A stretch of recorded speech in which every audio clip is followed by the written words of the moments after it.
30 मार्च 2020। अस्सलाम वालेकुम मेरे दोस्तों, सज्जनों और बेलियों। मैं हूं इज़हार अहमद और वेलकम करता हूं आपको किचन गार्डनिंग चैनल पर।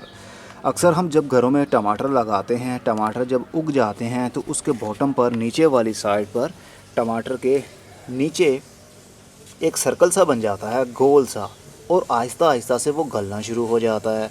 वो आखिरकार होता क्या है? क्या कोई बीमारी है या फिर कीड़ों का हमला है, या कीड़ों ने अंडे दे रखे हैं टमाटर के अंदर, या फिर फंगस है? वो है क्या चीज़?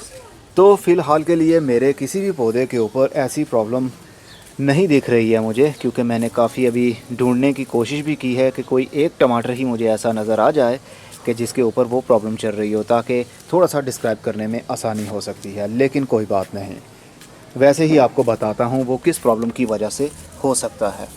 सबसे पहले तो मेरे टमाटर के ज़रा गुच्छे तो देखिए। ये मिट्टी के साथ में जो टमाटर लग जाता है और पानी का कांटेक्ट हर वक्त रहने की वजह से टमाटर आपका गल भी सकता है। इसलिए जो भी टमाटर गमलों के मिट्टी के साथ में टच हो रहा हो, उसको आप थोड़ा सा पीछे हटा दें, ताकि मिट्टी और पानी का कांटेक्ट ना रहे और आपका टमाटर गले नहीं। ये वो टमाटर है जो हमने 7 अक्टूबर को सीडलिंग की थी, सर्दी के दिनों की वेजिटेबल्स की, और आज आकर मतलब 30 मार्च वाले दिन इतनी ज़्यादा इसको फ्रूटिंग है। अभी मैंने इसकी फ़र्स्ट हार्वेस्ट भी उतारी नहीं है, बहुत जल्द ये उतार लूँगा, तकरीबन 4 से 5 दिन के बाद। थोड़े थोड़े से और टमाटर बड़े हो जाएं, क्योंकि जितनी ज़्यादा हम पौधों को स्पेस देंगे उसी हिसाब से फ्रूट का साइज़ भी बनेगा। लेकिन कोई बात नहीं, छोटा ही सही, ऑर्गेनिक तो है, देसी तो है, इसके अंदर कोई केमिकल खाद यूज़ नहीं की, कोई पेस्टिसाइड का यूज़ नहीं किया है। चलिए, वो प्रॉब्लम क्यों क्रिएट होती है, एक टमाटर तोड़ लेता हूँ। दिल नहीं चाह रहा अभी टमाटर तोड़ने को, चलिए ऐसे ही आपको बता देता हूँ। जिस टमाटर के बॉटम पर गोल सा एक सर्कल बन जाए और वो वाइट कलर का होने लगे और आहिस्ता आहिस्ता से वो गलने लगे, तो हम टमाटर को तोड़ देते हैं। डर जाते हैं कि शायद उसके अंदर कोई कीड़े होंगे, लेकिन वो कीड़ों की वजह से नहीं होता, वो किसी खाद की डेफिशिएंसी है, किसी खाद की कमी की वजह से, और वो खाद है पोटेशियम। जब पौधे में और फ्रूट में पोटेशियम की कमी हो जाती है तो फिर ऐसी प्रॉब्लम देखने में मिलती है हमें। ये अक्सर सिट्रस फैमिली में भी हो सकता है, जैसे माल्टा, किनो, मौसमी, और टमाटर में तो अक्सर ऐसी प्रॉब्लम देखने में मिलती है, क्योंकि जब पौधा फ्रूट बनाने लगता है तो उसको ज़्यादा से ज़्यादा पोटेशियम की ज़रूरत होती है, ताकि फ्रूट का साइज़ इंक्रीज़ कर सके, फ्रूट की शाइनिंग बरकरार रख सके और उसका छिलका भी शाइन करता रहे। हेल्दी फ्रूट देने के लिए उसकी रिक्वायरमेंट भी उसी हिसाब से बढ़ जाती है, मतलब पोटेशियम की ज़रूरत उसकी ज़्यादा बढ़ने लगती है।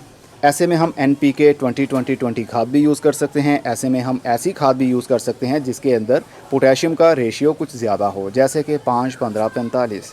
अक्सर आपने मेरी वीडियोस में सुना होगा 5-15-45 NPK है, जिसके अंदर 5% नाइट्रोजन, 15% फास्फोरस और 45% पोटेशियम है। जिस खाद के अंदर पोटेशियम का रेशियो ज़्यादा होता है, मतलब जिस NPK के अंदर पोटेशियम का रेशियो ज़्यादा होगा, वो तब यूज़ किया जाएगा जब आपका पौधा फ्रूट पर आ गया हो, या फिर कलियां लग गई हों, या फिर फूल खिल गए हों, उनके अंदर से फ्रूट बनना थोड़ी सी ही दूरी पर हो, तो हम पोटेशियम वाला खाद यूज़ करते हैं, ताकि उसके अंदर से जो अच्छा फ्रूट है वही बन पाए और जो फूल गिर जाते हैं वो गिरने ना पाएँ।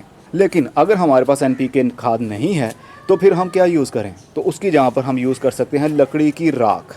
ये देखिए, अब मेरे इस ग्रो बैग के अंदर जरा देखिए, ये कोयले काफ़ी हद तक आपको नज़र भी आएंगे। मैंने इसकी मिट्टी के अंदर कोयले भी डाले, लकड़ी की राख भी डाली, क्योंकि राख जैसे ही हम डालते हैं तो साथ में थोड़े बहुत कोयले भी होते हैं, वो भी साथ में मिट्टी के अंदर ही मिक्स हो जाते हैं। और लकड़ी की राख जो वाइट कलर की बन जाती है ना, चाहे वो कोयले की राख हो चाहे लकड़ी की राख हो, जब वो जल जाते हैं कंप्लीट तो पाउडर सा बन जाता है वाइट कलर का, वो होता है पोटेशियम का सोर्स। तो मिट्टी के अंदर 3 हिस्से मिट्टी है और 1 हिस्सा गाय का गोबर है इसके अंदर। लेकिन इस मिट्टी जो मैंने बनाई हुई है इसके अंदर डाली है, इसके अंदर कंपोस्ट भी है, पता नहीं क्या क्या ऑर्गेनिक मैटर मैंने इस्तेमाल किया हुआ है। लेकिन सबसे बेस्ट मिक्सचर समझा जाता है 3 हिस्से मिट्टी और 1 हिस्सा गाय का गोबर। फर्दर उसके अंदर आप पोटेशियम भी यूज़ कर सकते हैं, मतलब वुड ऐश, लकड़ी की राख यूज़ कर सकते हैं, कोयले थोड़े से डाल सकते हैं। कोयले कार्बन का सोर्स है, फंगस को आने से रोकते हैं। सफ़ेद रंग की जो राख होती है वो पोटेशियम का सोर्स है।